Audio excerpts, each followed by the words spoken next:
सात संगत जी, प्यार से कहना जी, धन निरंकार जी। सात संगत जी, आज सदगुरु माता सुदीक्षा जी महाराज सात संगत जी जो संदेश दे रही हैं, ये कोई नया संदेश नहीं है, बहुत पुरानी बातें हैं। सात संगत जी, बाबा जी अक्सर अपने विचार में कहते थे कि उठ जाग मुसाफिर भोर भये, अब रैन कहाँ जो सोते हैं।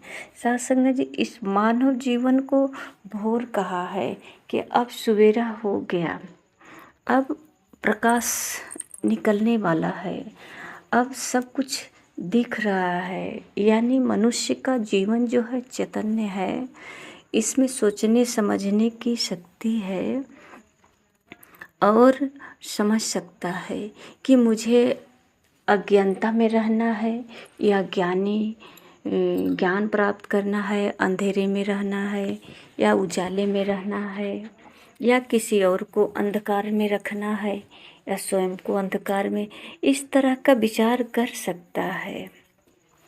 सात संगत जी, ये मानव जीवन को महत्वपूर्ण बताया गया है कि ये मानव जीवन जो मिला है ये बहुत महत्वपूर्ण है। और ये जीवन, ये सब जो है अपने महापुरुष तो कहते हैं कि अपने पूर्व जन्मों का जो कर्म है उसका फल है, और इसको वृथा बिता रहे हो। ये जो अच्छा जो कर्म हुआ है ये पुण्य है जो हमारा मिला है जीवन, मानव जीवन। तो ये सात संगत जी, ये कर्मों का फल है जो मानव जीवन मिला है, और इसको हम यूं ही बिता रहे हैं, इसको ऐसे ही सात संगत जी आज सतगुरु कह रहे हैं। तो ये बात तो पहले से भी बताई जा रही है कि जब तक जानकारी नहीं होगा, और जानकारी बिना गुरु का तो नहीं होगा। ये जो है एक रामायण की चौपाई है, जो न तरय भव सागर नर समाज अस पाई, कृत निंदक मंद मते आत्महन गति जाई। सात संगत जी, जो ये मानव का शरीर पाया है भव सागर से नहीं तर सकता। तो सात संगत जी कहते हैं कि मंद बुद्धि जैसे निंदक, ये जीवन ही इसका निंदनीय है, ये मंद बुद्धि का है, ये आत्महत्या के समान किया अपने जीवन को, जो ऐसे व्यर्थ बिताया ये आत्महत्या के समान हुआ। इसका गति जो ये जो जीवन है, कहते हैं कि आत्महन गति जाए, ये जो जीवन है ये आत्महत्या के समान हुआ। तो सात संगत जी, आज तो नई बात नहीं कही जा रही है, पहले से ही कही जा रही है, और रामायण की ही चौपाई है कि बंदहु गुरुपद कंज कृपा सिंधु नर रूप हरि, महामोह तम पुंज जासु बचन रवि कर निकर। सात संगत जी, रामायण की एक एक चौपाई हम पढ़े तो हैं, सुनते भी हैं, पर उस पर अगर विचार करें तो सात संगत जी हमारे जीवन में ज़रूर कोई राह मिल जाएगा। और सात संगत जी, ये मानव जीवन मिला है, ये कहते हैं ये साधन है। ये साधन, अगर ये शरीर साधन पाकर अगर हम अपना कर्म नहीं कर पाते हैं तो इससे ये जो है आत्महत्या के समान है, एक कायरता है, एक निंदनीय, मतलब कि इसको बहुत हीन भाव से महापुरुषों ने इसका व्याख्या किया है कि ये हीन भाव से जीवन जिया। और सात संगत जी, बिना गुरु का जो है ये ऐसा जो है ज्ञान नहीं प्राप्त हो सकता। ये कारण ये है कि ये जो मानव जीवन मिला संसार में, और संसार में मिला तो संसार में तो 84 लाख योनियाँ हैं, कुत्ते बिल्ली पशु पक्षी हर तरह का सबका अलग अलग स्वभाव है।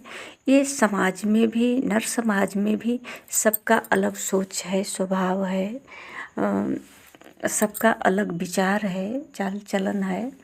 भले ही शरीर एक जैसा है और इनके संग में रहते रहते वो जो है अपनी पहचान भूल जाता है, मैं कौन हूँ। कभी कभी तो पशु पक्षी के साथ रह कर के भी इंसान अपनी पहचान खो जाता है, इन्हीं के बीच उसके जैसे ही बोलने लगता है। साथ संगत जी, तो जब सद्गुरु मिलता है, ये मानव शरीर में जब हर युग में ऐसा हुआ है, और जिसके सामने सद्गुरु रूप में प्रकट हुए कोई संत जिसके जीवन में मिला तत्वदर्शी, उसका जीवन संवर गया, यानी उसे समझ आ गया कि ये जो साधन मिला है, शरीर साधन बताया गया है कि ये भवसागर का साधन है, और इस शरीर में जो है कहते हैं आत्मा है, परमात्मा का अंश है। साथ संगत जी, इसको जो है इस साधन से अपनी मोक्ष की प्राप्ति कर लेनी है। जैसा कहा जाता है कि साधन धाम मोक्ष करि द्वारा। तो साथ संगत जी, ये सब जो है ज्ञान हमें कैसे प्राप्त होगा, इसकी ज्ञान प्राप्ति कैसे हो, कहाँ हो। साथ संगत जी, जानकारी तो सब कुछ होती है। जैसे कि हमें जानकारी है कि लकड़ी में आग है, दूध में घी है, बीज में तेल है और धरती के नीचे पानी है। इनको किसी भी मतलब कि ये सब कुछ है, पर किस विधि इनको प्रकट किया जाए, ये जानकारी करना है। दूध में घी है तो घी तो दिखता नहीं है, धरती के नीचे पानी है तो पानी भी नहीं दिख रहा है। अगर कहीं नदी तालाब में पानी हमें दिखा तो ये हमें बिना साधन का प्राप्त नहीं कर सकते हैं। तो सत्संग जी, यहाँ साधन की बात होती है कि सब कुछ तो है, ये परमात्मा का, ये प्राकृतिक जो है सब कुछ परमात्मा ने बनाया है, सब साधन है। और सत्संग जी, ये जानकारी न होने के कारण ये जो है अपना ये जीवन कहते हैं वृथा गवा दिया, कुछ कर्म बिना किए ही गवा दिया। जिस कर्म के लिए आया था उसको समझ नहीं सका। तो सत्संग जी कहते हैं कि जैसे बीज में तेल है तो तेल को कैसे निकाला जाएगा, दूध से घी कैसे निकाला जाएगा, इन सब की जानकारी होना चाहिए। और सत्संग जी इसी प्रकार कहते हैं कि ऐसे ही निराकार जो समस्त प्रकृति में समाया हुआ है, परमात्मा, सब कहते हैं ना परमात्मा घट घट में है, सब में सब, ये परमात्मा ही है। महापुरुष तो कहते हैं ये परमात्मा ही है, जो भी दिख रहा है ये सब परमात्मा ही है। निराकार तू ही, साकार तू ही, ये परमात्मा के सिवा कुछ भी नहीं है। ऐसे ही महापुरुष कहते हैं कि ब्रह्म की प्राप्ति और ब्रह्म की समाप्ति। तो जो कुछ भी दिख रहा है या नहीं दिख रहा है, सत्संग जी, ये सब परमात्मा ही है। तो महापुरुष तो ये जो है समझाने का तरीका अपनाया अलग अलग। एक महापुरुष जी समझा रहे थे कि जो दिख रहा है, जो दिख रहा है, इसे तो हम कह सकते हैं कि ये सत्य है। हाँ, दिख रहा है, सब कुछ है। जो संसार दिख रहा है, संसार खड़ा है, दिख रहा है। और कहते हैं कि परमात्मा सब में है।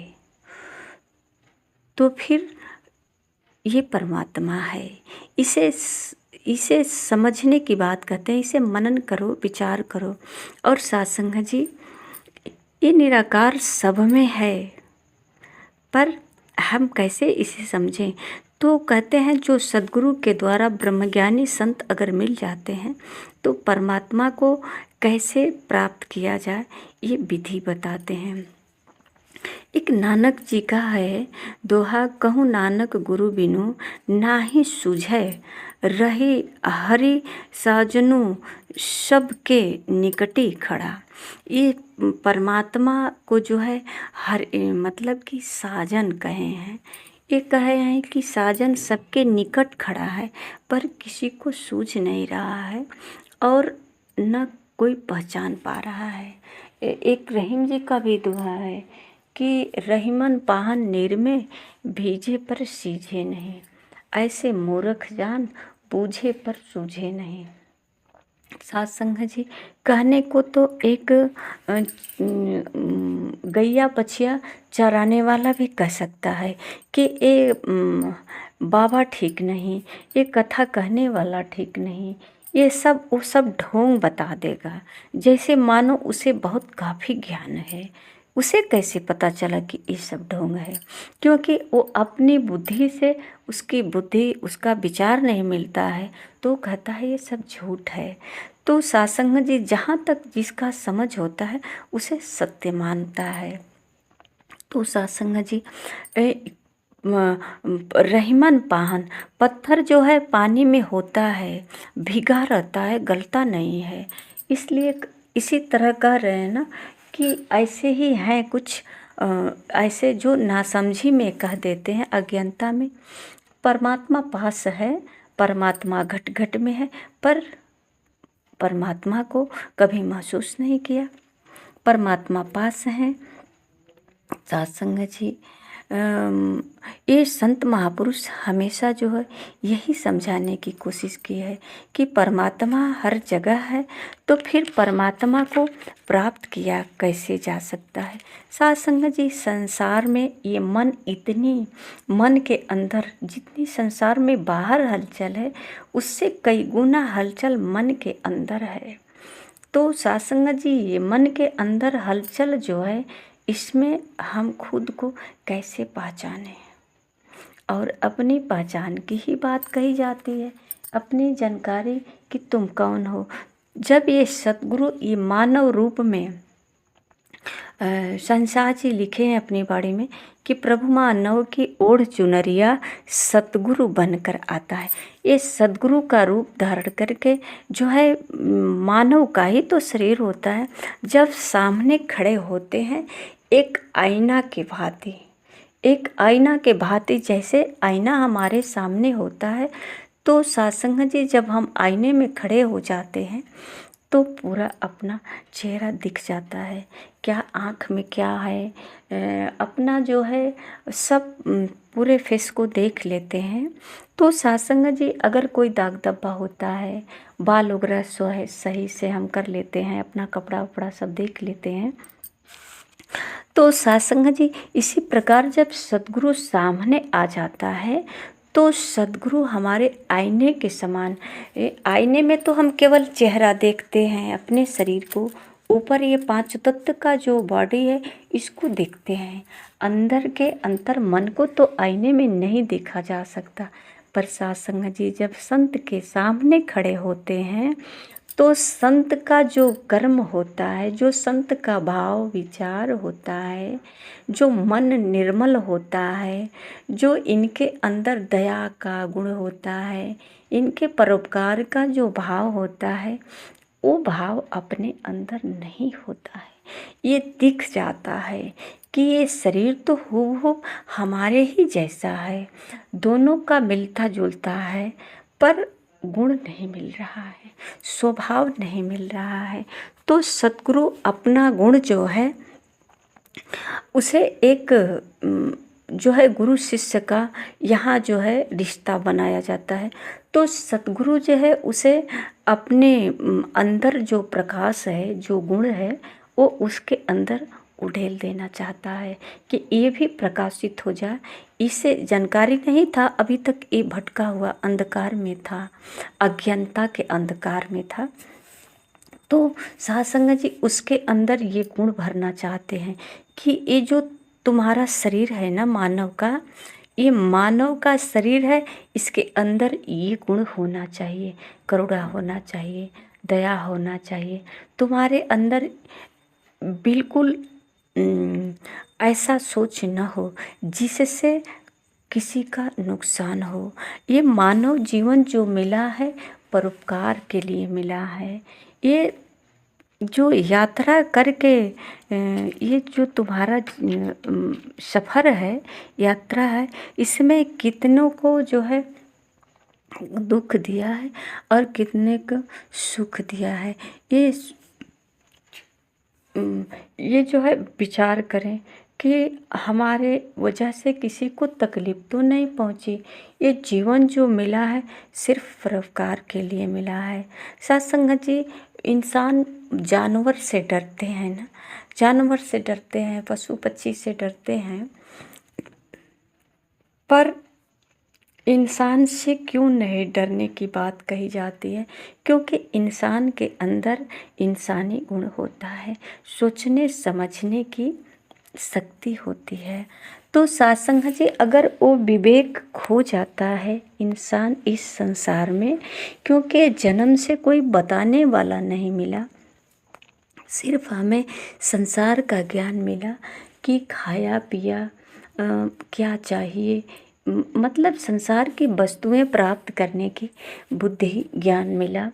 तो सत्संग जी, जब सतगुरु का संग मिल जाता है, सतगुरु के संग मिल जाने से कहते हैं कि सद्बुद्धि मिल जाती, विवेक मिल जाता है, और इस विवेक के द्वारा इंसान जो है अपने मानव जीवन का कल्याण कर लेता है। तो ये जो है संतों के बीच रह कर के ही जो मन का हलचल है, ये मन की हलचल को ठहराव मिल सकता है। साथ संग जी, एक महापुरुष अपने शिष्य को कुछ इस तरह से समझाते हैं कि पानी लेने के लिए भेजे नदी के किनारे, और पानी जब वो लेने गए तो महात्मा बुद्ध जी की बात कहा जाता है। लेने गए तो पानी में बहुत गंदा था, तो पानी नहीं लेकर आए, ऐसे खाली ही घड़े लेकर चले आए। तो बोले कि पानी नहीं लाए, तो वो शिष्य बोला कि नहीं गुरुजी, मैं पानी नहीं लाया क्योंकि पानी गंदा बह रहा था। तो गुरुजी बोले थोड़ा ठहर जाते। तो सत्संग जी वो बोले कि थोड़ा ठहर जाओगे तो कुछ समय में पानी का जो अभी अभी किसी ने पत्थर मार दिया या कोई जानवर आकर वहाँ पे पैर डाल दिया, पानी पी लिया, तो वहाँ का जो मिट्टी है, कण है, उस पानी में इधर उधर घुल जाता है। इस वजह से उस पानी का जो निखार होता है वो जो है गंदा हो जाता है, निखार नहीं होता। थोड़ी देर ठहर जाने से धीरे धीरे जो कण होता है बैठ जाता है पृथ्वी पे, और पानी स्वच्छ हो जाता है, साफ हो जाता है। तो उसको बता रहे हैं कि थोड़ा ठहर जाता। उसी प्रकार सत्संगत जी कहते हैं कि अभी जो संसार का हलचल मन में है, तो सतगुरु के चरणों में यानी ब्रह्मज्ञानी संतों के चरणों में आ करके इस मन का ठहराव ठहर जाएगा। ये स्थिरता जब आ जाएगी तो इसमें अपना है आप को ही हम पहचान कर लेंगे। अपनी पहचान, इस जो संसार में जीवन की जो गति है, ये किस दिशा में जा रही है, इसको हम पहचान सकते हैं। और सत्संग जी, सत्य राह पे सतगुरु के द्वारा, सतगुरु के कृपा से जो कहा जाता है कि ये कायर बन जाता है, आत्महत्या के समान हो जाता है, तो इस जीवन को हम संभाल लेते हैं, फिर संभल जाता है।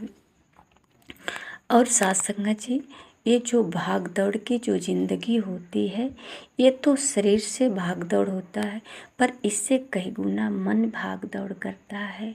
बहुत थका हुआ, बहुत इसके अंदर उलझन है, ये चाहकर भी हम कंट्रोल नहीं कर पाएंगे। ये मन की गति बहुत तेज है। तो सत्संग जी, इसके अंदर जो सत्य है, ये मन जो है पूरे शरीर का संचालन करने वाला है। ये इसको कहते हैं, ये बहुत प्रभावशाली है, संसार में प्रभाव अपना डालता है।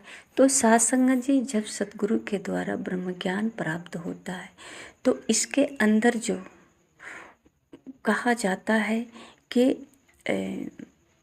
आत्मा जो है, तो सत्संग जी, ये तो अगर ये भी कहा जाए कि अगर इसके अंदर आत्मा है तो आत्मा और परमात्मा दो हो जाता है। पर सत्संग जी महापुरुष एक ही की बात कहे हैं कि भीतर बाहर दोनों एक ही है। यहाँ तो प्रकट करने की विधि बताते हैं कि आपके भीतर है, ये कैसे एहसास होगा। तो सत्संग जी इस सतगुरु के ज्ञान के द्वारा ही एहसास होगा। सतगुरु के चरणों में आकर दंडवत प्रणाम करके अपने स्वयं का बोध करके ये अपने मानव जीवन का कल्याण कर लें। सत्संग जी प्यार से कहना जी, धन्य निरंकार जी।